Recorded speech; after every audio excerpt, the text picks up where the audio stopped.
Hi friends, ಎಲ್ರಿಗೂ ನಮಸ್ಕಾರ. ನಾನು ನಿಮ್ಮನೆ ಹುಡುಗ ಡಿ ಬಾಸ್ ಬ್ರ್ಯಾಂಡ್ ಮಗು ಮಾತಾಡ್ತಾ ಇರೋದು. ಎಲ್ಲರಿಗೂ ಮಂಗಳವಾರದ ಶುಭಾಶಯಗಳು.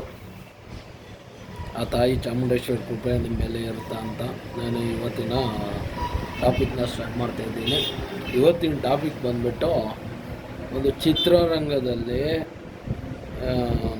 ಯಾರಿದ್ದರೆ ಉನ್ನತ ಸ್ಥಾನಕ್ಕೆ ಬೆಳಿಬೋದು ಅಂತ ತುಂಬ ಜನ ಇಂಪ್ರೆಷನ್ ಆಗಿ ಒಂದು ಸಿನಿಮಾ ಮಾಡಿರ್ತಾರೆ.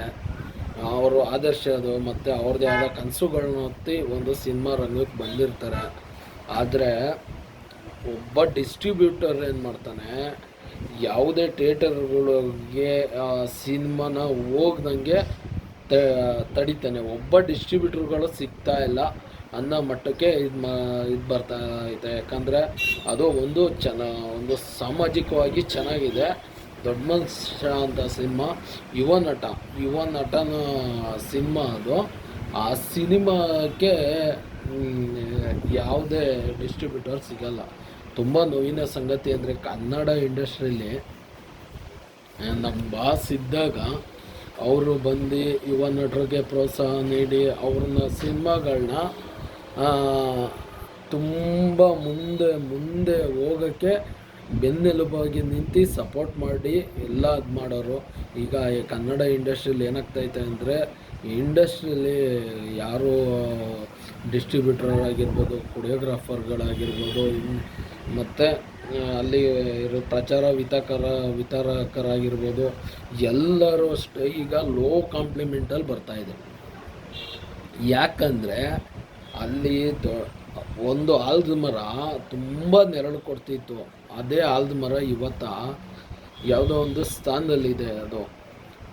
ಅದನ್ನು ನಂಬಿದ ಇಂಡಸ್ಟ್ರಿಗಳಿಗೆ ಏನಾಗ್ತೈತೆ ಅಂದರೆ, ತುಂಬ ಒಂದು ಅಚ್ಚುಕಟ್ಟಾದ ನೇರವಾದ ಸುಭಿಕ್ಷವಾದ ಸ್ಥಾನಗಳಿದ್ದರೆ ಮಾತ್ರ ಈ ಇಂಡಸ್ಟ್ರೀಲಿ ಒಬ್ಬರು ಬೆಳೆಯೋಕ್ಕೆ ಸಾಧ್ಯ ಅಂತ ಹೇಳಿದ್ದಾರೆ. ಒಬ್ಬ ವ್ಯಕ್ತಿ ತನ್ನ ಸಿನಿಮಾನ ನೋಡೋಕ್ಕೆ ಕಣ್ಣೀರು ಹಾಕ್ಕೊಂಡು ಮೀಡಿಯಾ ಮುಂದೆ ಕಣ್ಣೀರು ಹಾಕ್ತಾವ್ರೆ ಅಂದರೆ, ಡಿಸ್ಟ್ರಿಬ್ಯೂಟ್ರದು ಅಂದರೆ, ಆ ವ್ಯಕ್ತಿಯ ನೋವಿನ ಕಥೆ ಏನಿರುತ್ತೆ ಹೇಳ್ರಿ. ಅದಕ್ಕೆ ಹೇಳೋದು, ಕನ್ನಡ ಇಂಡಸ್ಟ್ರಿ ಸಿನಿಮಾನ ಬೆಳೆಸಿ ಉಳಿಸಿ ಆದಷ್ಟು ಜನ ಥಿಯೇಟರ್ಗೆ ಹೋಗಿ ನೋಡಿ. ಮತ್ತೊಂದು, ಯಾರ್ಯಾರು ಸಿನಿಮಾ ನಟರಿದ್ದೀರಾ ಇಂಥವ್ರಿಗೆ ಪ್ರೋತ್ಸಾಹ ಕೊಡಿ, ಬೆಳೆಯೋರಿಗೆ ಪ್ರೋತ್ಸಾಹ ಕೊಡಿ. ತಾವು ಬೆಳೆದು ತನ್ನರನ್ನ ಬೆಳೆಸಬೇಕು ಅಂತಲೇ ಇದ್ದಿದ್ದು ಆಯಾ ವ್ಯಕ್ತಿ.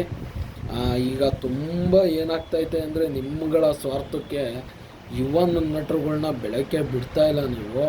ಆ ವ್ಯಕ್ತಿನ ನೋಡಿದ್ರೆ ತುಂಬ ಇದಾಗುತ್ತೆ. ಅದರಲ್ಲಿ ಲಾಸ್ಟಲ್ಲಿ ಒಂದು ಡೈಲಾಗ್ ಬರುತ್ತೆ, ಡಿ ಬಾಸ್ದೊಂದು, ಶಂಕರಣ್ಣಂದೊಂದು.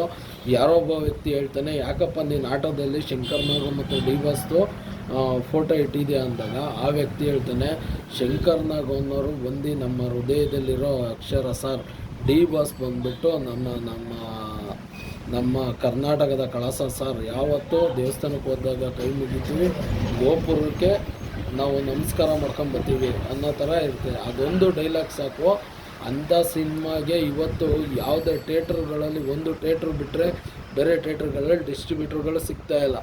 ಆದಷ್ಟು ಯಾರು ಸಾಮಾಜಿಕ ಹೋರಾಟಗಾರರಿದ್ದೀರಾ, ಆ ದೊಡ್ಡ ಮನೆ ಮನುಷ್ಯ, ಆ ವ್ಯಕ್ತಿಯ ಮುಂದೆ ಆ ಯುವ ನಟನ ಬೆಂಬಲವಾಗಿ ನಿಲ್ಲಿ ಆ ಸಿನಿಮಾನ ಗೆಲ್ಲಿಸಿ. ಜೈ ಹಿಂದ್, ಜೈ ಕರ್ನಾಟಕ ಮಾತೆ, ಜೈ ಡಿ ಬಾಸ್.